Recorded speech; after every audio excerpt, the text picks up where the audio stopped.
माधवदास जी जगन्नाथपुरी में रहते थे, और ये बात उनकी वो बात ही केवल बता रहा हूं कि चरित्र से जिसमें भगवान उनका झंडा फहराते हैं और क्यों सम्मान दिलाते हैं, ताकि इस जगत को पता लगे कि मेरे भक्त का चरित्र कैसा है, उजागर करने के लिए। तो एक भक्त थे, वो काशी में घूम रहे थे, और वो वैसे ही थे जैसे हमने पहले भी चर्चा करी है, जो कबीर दास जी के पास भी आए थे, क्या नाम था उनका, पद्मनाभ जी। तो इनका नाम नहीं अभी मेरे को ध्यान है। तो जैसे पद्मनाभ जी का चरित्र था, बिल्कुल ऐसे ही ये भी अपने साथ बैलगाड़ियां लेके चलते थे, बैलगाड़ियों में सबरे शास्त्र भर रखे हैं और घूम रहे हैं इधर से उधर, और सबसे पर्चा लिखवाते। एक कदम और आगे थे ये, जो उनसे शास्त्रार्थ में हार जाए उससे पर्चा लिखवाते थे कि भैया आज के बाद जब भी मैं यहाँ पे आऊँगा, ये मेरे में गुरु बुद्धि रखेगा, मेरे चरणों को प्रक्षालन करेगा, वो चरणामृत पिएगा और सारे मेरे खाने पीने की रहने की व्यवस्था करेगा जब भी मैं शहर में आऊँगा, क्योंकि मैं इनसे हार गया। ऐसा पत्र लिखा हुआ उन्होंने, वहाँ जाके साइन करा लेते थे, भैया साइन करके दे दो कि तुम हार गए। तो सबके पास जाते, शास्त्रार्थ करते, उनको हरा देते। काशी में पहुंचे। काशी जो है वो ज्ञानियों का सबसे उच्चतम न्यायालय है, समझ लो। अगर काशी में हार गए तो सब गए, मतलब फिर ऐसा है कि फिर उस समाज के कोई बचा नहीं होगा जो उनसे जीत पाए। तो सबसे सर्वोच्च काशी में वो पहुंच गए, मतलब टॉप क्लास जहां ज्ञानी रहते हैं। काशी के भक्तों ने कहा भैया आप ऐसा करो, आप जगन्नाथपुरी में हमारे हेड है माधवदास जी, उनके पास चले जाओ। अगर वो हार जाएं तो हम मान लेंगे हम हार गए, क्योंकि माधवदास जी पढ़े लिखे नहीं है, ये वो जानते हैं। उन्होंने कहा आप माधवदास जी के पास जाओ, वही अब बला जो है यहाँ से तो टले। उन्होंने काशी से कहा तुम जाओ पुरी जाओ, पुरी में रहते माधवदास जी।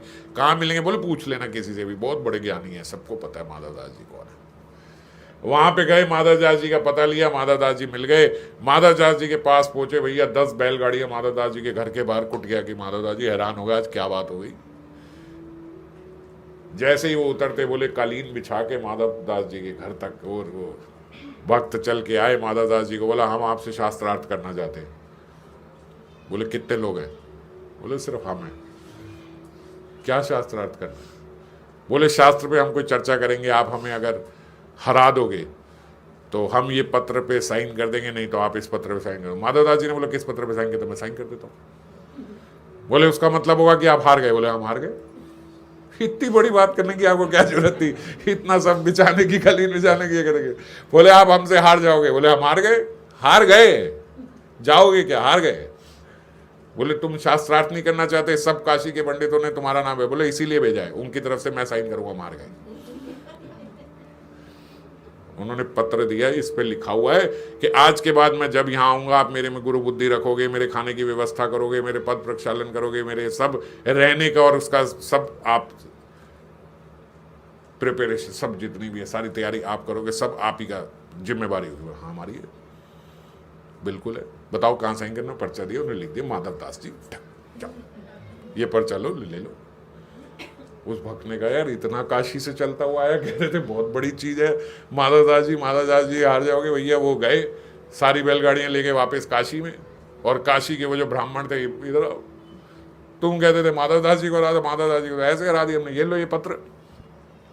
हो ही नहीं सकता माधवदास जी हार जाए। बोले देखो पढ़ो। पढ़ा तो उसमें लिखा हुआ था कि ये जो ब्राह्मण आया था ये मुझसे हार गया है, आज के बाद जब भी मैं आऊंगा तो ये मेरे पद प्रक्षालन करेगा, मुझ में गुरु बुद्धि रखेगा और मेरे खाने रहने पीने की सारी व्यवस्था यही करेगा, क्योंकि ये मुझसे हार गया है। उन्होंने पढ़ा और उन्होंने कहा ओ मूर्ख, हार के आया वहां से? बोले हारा नहीं हूं, हरा के आया हूं, देखो साइन है नीचे माधवदास जी के। बोले साइन तो है, लिखा क्या है देखो। उसने लिखा, वो हैरान हो गया, ये क्या लिखा है? बोले मैंने खुद लिखा है ये कि मैं हार गया, ये और माधवदास ने साइन किया, ये कैसे बदल गया? बोले हम पहले कहते थे तू माधवदास को नहीं हरा सकता, हार के आया यहाँ आके झूठ बोल रहा है। वो हैरान हो गया, ऐसा कैसे हो सकता है? उसने कहा ऐसा करो। अब उसके भीतर तो था कि वो तो सरल सा भक्त है, पता नहीं कैसे किसने पर्चा बदल दिया, कोई खेल खेल गया हमारे साथ, क्या कर गया। उसने सब काशी के जो 2-3 बड़े बड़े ब्राह्मण, आप मेरे साथ चलो, साथ चलो माधवदास जी। हाँ चलो। अब जब साथ चलने के लिए पहुंचे तो उस समय माधवदास जी का समय हो रहा था जगन्नाथ जी के दर्शन करने का। रास्ते में ही माधवदास जी को मिल गए। माधवदास जी, हाँ जी, आपको हमारे साथ शास्त्रार्थ करना पड़ेगा। बोले आप किस बात का शास्त्रार्थ? भैया हमने तो पत्र लिख के दिया। अरे बोले तुम बड़े होशियार हो, तुमने जो पत्र लिख के दिया। अब कोई पत्र नहीं, अब शास्त्रार्थ होगा। अब ये सब आए हैं, इन सब के सामने होगा शास्त्रार्थ, मैं करूंगा। और अगर आप हार गए तो अब सिर्फ पत्र नहीं लिखना, यहां पे गधे पे बैठ के मुंह काला करके चप्पलों का हार पहनाया जाएगा, पूरे तुम्हें पूरी में घुलाया। उन्होंने कहा जाओ गधे की व्यवस्था करो, काला पेंट लेके आओ, चप्पलों का हार लेके आओ, मैं 1 मिनट जगन्नाथ जी के दर्शन करके आ रहा हूं, मैं बैठ जाऊंगा। बोले पूरे पुरी में घुमाया जाएगा। बोले विश्व में घुमा दो तुम, लेकिन अभी मेरा जगन्नाथ जी के दर्शन करने का समय। जगन्नाथ जी के जब वो दर्शन करने जाते थे तो बोले जगन्नाथ जी ऐसे हिलते थे, नाचते थे। माधव प्रभु आ गए।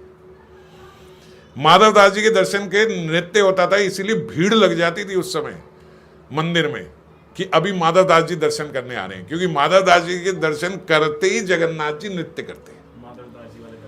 तो वो बोले दर्शन करने के लिए भीड़ लग जाती थी, और माधवदास जी का प्रतीक्षा करते थे जगन्नाथ जी भी कि इसी समय माधवदास आके मेरे दर्शन करता है।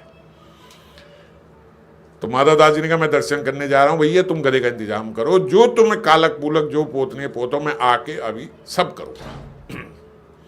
माधवदास जी दर्शन करने गए जगन्नाथ जी के। उधर जगन्नाथ जी ने माधवदास जी का रूप ले लिया, एक रूप माधवदास जी का ले लिया, और वहां उनको खूब मस्त कर दिया, हिलते जा रहे हैं, नृत्य करते जा रहे हैं। और जगन्नाथ जी माधवदास जी का रूप लेके बाहर आ गए।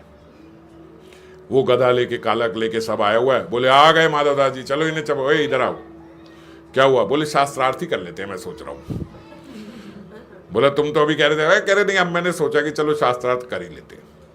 बोलो तुम्हें शास्त्र पे किस विषय पे चर्चा करनी है? उसने बोलते एक विषय उठाया, उस विषय पे आधा घंटा जगन्नाथ जी ने ऐसा बोला, वो चित हो गया।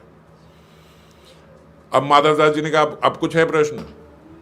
बोले मेरा एक प्रश्न है, तुम इन सब शास्त्रों को टटोल के किसी एक शास्त्र में भी 10 बैलगाड़ियां लेके तुम घूम रहे हो, अनेक शास्त्र तुम्हारे पास है, मुझे एक शास्त्र में से एक जगह कहीं भी ये दिखा दो कि शास्त्रार्थ करने से भगवत प्राप्ति हो जाती है, ये जीवन का यही लक्ष्य है, सर्वोपरि तुम्हें बनने से, सर्वोपरि ब्राह्मण को सर्वोपरि तपस्या करने से, हराने से, ज्ञानी बनने से भगवत प्राप्ति हो जाए, किसी एक चीज से भी दिखा दो भगवत प्राप्ति हो जाती है। तुमने इतना ज्ञान अर्जित करके क्या हासिल किया है? क्या पता है तुम्हें भगवान के बारे में? जाओ निकाल के दिखाओ, और नहीं तो हार मान लेना। अब किस शास्त्र में ऐसा लिखा होगा? किसी शास्त्र में ऐसा नहीं लिखा है। अब क्या करे वो बेचारा, हार गया। माधवदास जी ने कहा फटाफट इनको गधे पे बिठाओ, जल्दी करो, मेरे पास समय नहीं है, इनका मुंह काला करो। गधे पे बिठाया, मुंह काला किया, और हार पहनाओ इन्हें, जूतों का हार पहनाया गया।